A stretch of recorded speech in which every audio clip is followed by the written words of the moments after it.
ব্রহ্ম সত্য, জগৎ মিথ্যা, এই যে শাস্ত্র বাক্য, তার দ্বারা বোঝা যায় যে ব্রহ্ম বস্তু সর্বত্র বিরাজমান।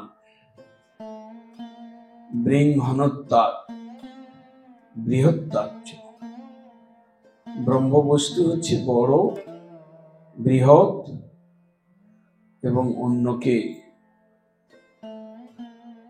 অন্যের অস্তিত্বকে রক্ষা করতে পারে, অন্যের মধ্যে তিনি বিরাজ করতে পারেন। সর্বত্র বিরাজমান তিনি ব্রহ্ম। সেই ব্রহ্ম আবার কত ভাগে, কত ভাবে রয়েছেন আমাদের সামনে। সর্বত্র খলুদং ব্রহ্ম, সর্বভাবে সর্বস্থানে ব্রহ্ম বিরাজমান, অনুসৃত রয়েছে। তার মধ্যে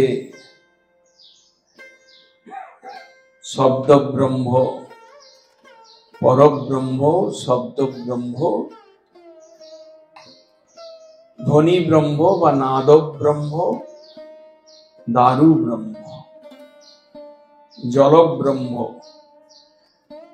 জলরূপে ব্রহ্ম গঙ্গা দেবী, নাদ ব্রহ্ম বা শব্দ ব্রহ্ম রূপে শাস্ত্র বা সঙ্গীত, পরব্রহ্ম যিনি পরমেশ্বর, যিনি ব্রহ্মেরই সচ্চিদানন্দাকার যুক্ত, তিনি পরব্রহ্ম।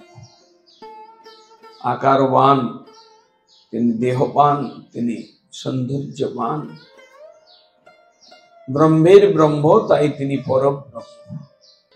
এর মধ্যে আরেক প্রকার ব্রহ্ম হচ্ছেন দারু ব্রহ্ম।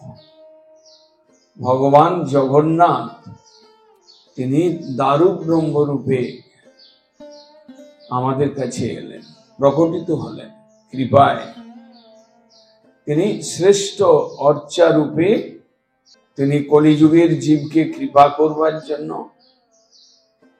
তার ভক্তের প্রতি আদেশ দিয়ে তিনি নিজের রূপ প্রকট করলেন। ব্রহ্ম স্বেচ্ছাময়, স্বতন্ত্র, তাই তিনি ইচ্ছায় নিজ রূপ প্রকট করতে পারেন। তিনি যেমন মৎস্য, কুর্ম, বরাহ, বামন আদি রূপে প্রকটিত হয়েছেন, তেমনি তিনি দারু ব্রহ্ম জগন্নাথ, তিনি দারু ব্রহ্ম পুরুষোত্তম, পুরুষগণের মধ্যে উত্তম, পুরুষ শ্রেষ্ঠ। দারু মূর্তিতে পরব্রহ্ম আমাদের কাছে প্রকটিত হলেন কৃপায়। বদ্ধ জীবের, সাধক জীবের, শ্রদ্ধালু জীবের, দেবতাগণকেও পর্যন্ত কৃপা করবার জন্য ভগবান দারু ব্রহ্ম রূপে এসেছে। স্তুতি, নতি, প্রণিপাত, দেবগণ এই নিয়ে পরব্রহ্মকে সেবা করেন। দারু ব্রহ্ম রূপে প্রকটিত হয়ে তিনি ভক্তের সেবা করেন, ভক্তকে দর্শন দান দেন, ভক্তকে অধরামৃত দান করেন।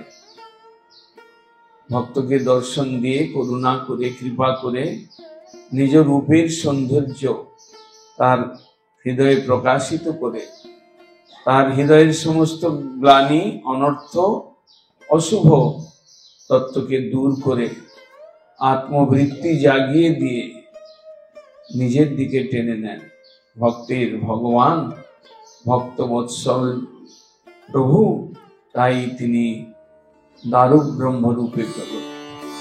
তিনি জয়যুক্ত হন।